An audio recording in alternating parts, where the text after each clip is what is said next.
All right, what's up, everyone? Thoughts on that light?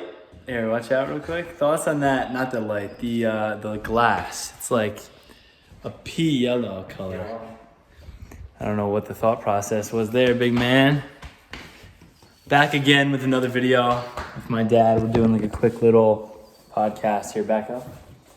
So, right, the last episode we did was in one of your other rental properties in Sparta. There's two. We rented them out. Renters are moving in. One's already moved in. One's moving in soon. But now we're in another one that you're kind of in the middle of right now. You're almost done. But I wanna kind of just get your opinion on what you believe is the best way to go about putting money in real estate. You have a lot of your net worth in real estate. So when do you know when to put money into real estate, or how much to put in, when to buy a house, how much should you be putting down in that house, all that sort of stuff? I think it goes by what you're going to ultimately put in the house, because a lot of people don't want to have the sweat equity to go and clean out all the junk and remodel the whole thing and all the dust. So they're like, just get rid of it, sell it, whatever. It's garbage house. I don't want it. And those are the ones that we want, because we could buy the new kitchens and buy the new tile. And we're going to spend, $85,000, $90,000 to bring it up to par. It's going to be all new, and we know what went into it. So ultimately, you're going to want to look at the initial cost, what you're putting in, and then the value when you're all said and done. So as long as you're positive by like 50 grand, then it's going to be a good rental, because then you have equity, and then you're going to be getting paid monthly for the home. So that equity is called forced appreciation. That is when you are buying a place, you're putting in the sweat equity, you're putting in the work, and when you value add the property, you're creating the difference between what the number you're buying it at and the number that the house is valued at. So that's So here's another little quick thing. We purchased this house. The real estate agent went over everything, and everything was solid. the real estate agent. The attorney. This house? You. Me, yeah. The attorney said we got to pay the Just taxes. So we paid the taxes. And that was November 1st, which is the first quarter. So I forgot. I didn't get any letters from the town. Now I called them actually this morning, and I'm 48 days past my next payment. So my payment was due January 1st, or maybe February 1st. I went down there with a check today, and I got hit with like $49 fee extra. Now it's just $49, but if you're on top of that stuff, that $49 is in your pocket and not in the township's pocket, because they hit you with 18% interest. So another thing is that there's carrying cost you have to stay on top of. The insurance, the taxes, if you're going to spray. If you have a mortgage, if you're doing hard money, so thankfully this is cash. So these things really... Yeah, so a traditional thing like that, let's just say taxes are $8,000. You expect the turnaround to be 4 months. So let's say there's there's whatever, that makes it probably $3,000. Yeah, if you're flipping, so it's $3,000 in taxes. You got the insurance. If it's a hard money loan, then you got to think of that. There's an additional like probably 10-12% in interest payments you got to be making off of that hard money. So you got to think of all that stuff. But for you, what goes into the thought? I want to get to one main point, but for now, the question is, what's the thought behind, okay, here's this really shitty house that I want to buy, and it needs this, this, and this, because you know that from experience, or maybe someone's hiring a GC, or maybe they're trying to be the GC themselves. From your experience, when you're buying a house, what is the best time frame for when you see the shitty house, you buy it, to when you want it to be completely ready? Does it strictly depend on the deal, or is it like it has to be under 4 months, has to be under 5 months, it can't be this but if you're buying it for $100,000 and it's going to take you 6 months, but when you're done, it's going to be 500,000. Like, is there any thought behind that, or is there? I mean, there is a little bit, because if you're purchasing it in the fall, you know that you're going to be ready for spring market. So this isn't a flip scenario. Yeah, the flip scenario. So if you're putting it back in the market to resell it. Then there's other homes that, for some reason, just people don't want to touch them. I mean, it's just like the price is too high. It looks nasty from the outside. There's just too much going on. Investors don't want it. And you could go in there and do it like a quick flip, and meaning like you just do some window siding, roofing, and then you just deal with the buyer and say, everything's inside is pretty original, but the outside's all buttoned up. So they could do their own sweat equity, but you could probably make a pretty decent buck just doing the exterior, new deck, new windows, new siding, new gutters. So the curb appeal is going to be huge.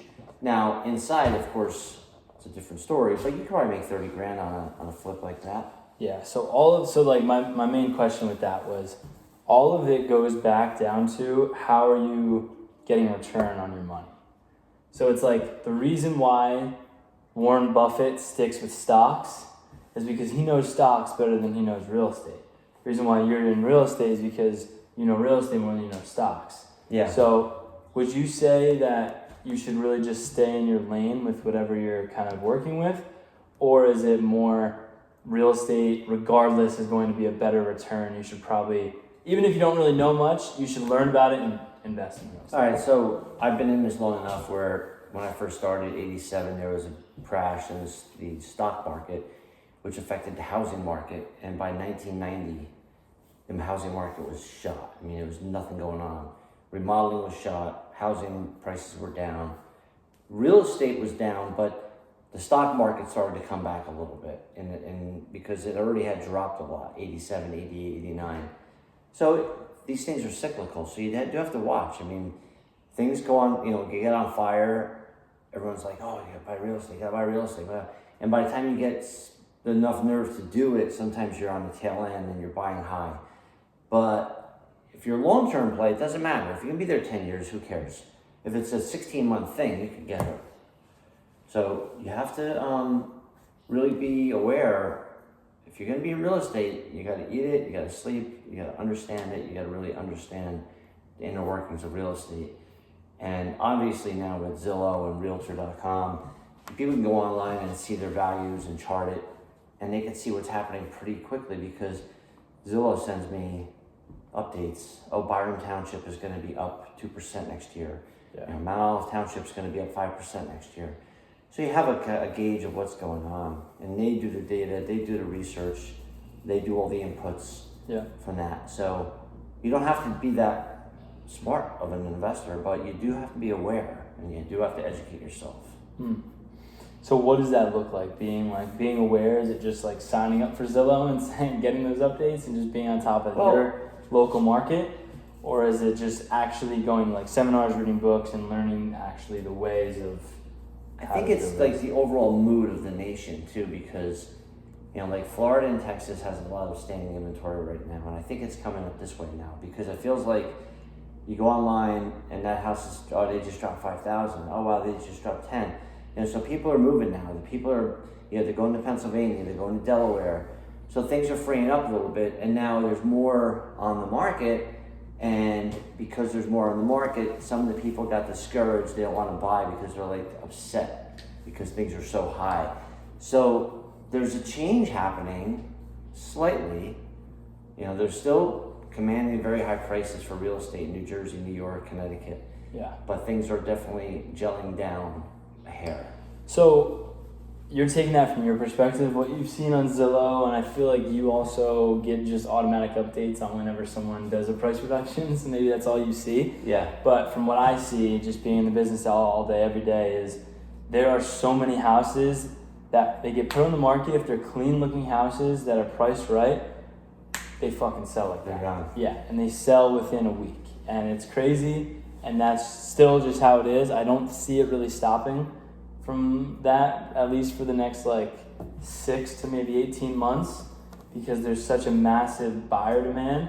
And I just think that a lot of people are, and there's still not a crazy amount of sellers out there.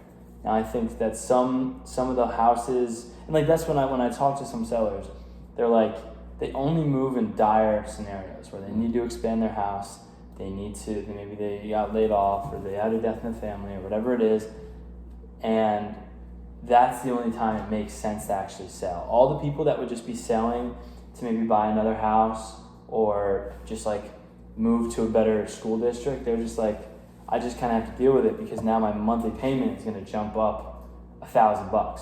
Yeah. And I don't want to do that right now, or maybe even more than that. So that's where we kind of get into like this pickle. That's why there's low demand. That's why prices are still going crazy. I don't see that slowing down strictly because of the sellers not knowing where to go, and but the buyer demand being so backed up. So I think in New Jersey especially, we saw appreciation of 10% from January 2024 to January 2025, which is just actually insane. And I don't really see that that's going to be stopping anytime soon. But going back to what you said, a lot of it happens in trends. So we're going to start seeing that. And that's something that I pull every time my client goes to put an offer in on a house is I pull comps and I make sure that our offer price is going to be around where the comps are at, not only for their sake and the equity of the house, but also just for that deal specifically, where the appraisal is going to want to come back and we're not going to want to have an appraisal problem or anything like that. But when we look at that, those comps, if you start to see it flatten out a little bit, like we talked about before, then that is where you start to say, maybe this is actually See, I love Dylan's got the knowledge. He just keeps me honest, keeps me in my place. I'm in the trenches, but he knows the data. He knows how many calls he gets in.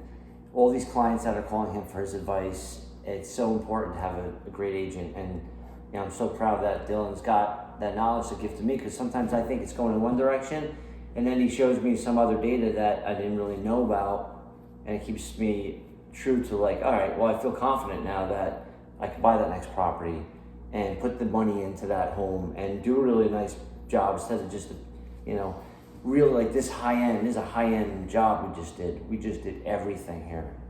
And he knows that if I wanted to sell this house, it would sell for top dollar.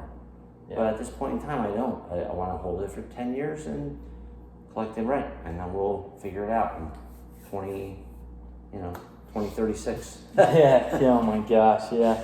But no, I appreciate that. Thank you. And I also want to respect your opinion too, with the fact that you've seen more markets than I have. I've only been in the business for 2 years, but that's just what I've seen in the past 2.5 years.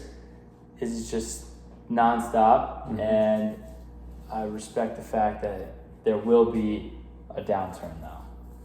It's just when that's going to come is you don't know. I don't see it going directly market crash type of situation. Real estate never does. It usually follows the stock market slump and people getting laid off and companies going, oh, well, we don't need the workforce. And then it slowly grows into people not feeling great about their job, or maybe they're getting forced retirement early and they're in their late 50s. So, there's different factors that tend to hurt the housing market because of the economy, and it affects the stock market within 2-3 weeks. Boom, 2-3 weeks, it goes down a lot, and then people are like, "Oh, I should have done this. I should have done that," and then they are affected because their housing is a big chunk of their money that they have, and the house is worth $600,000, and they're like, "Well, do we need it? Should we capitalize? Should we?" So then that's when you start seeing the houses come on the market more and more. Yeah. Traditionally, that's what I've seen. But then when we see that, then we're going to see the days on market go up a little bit.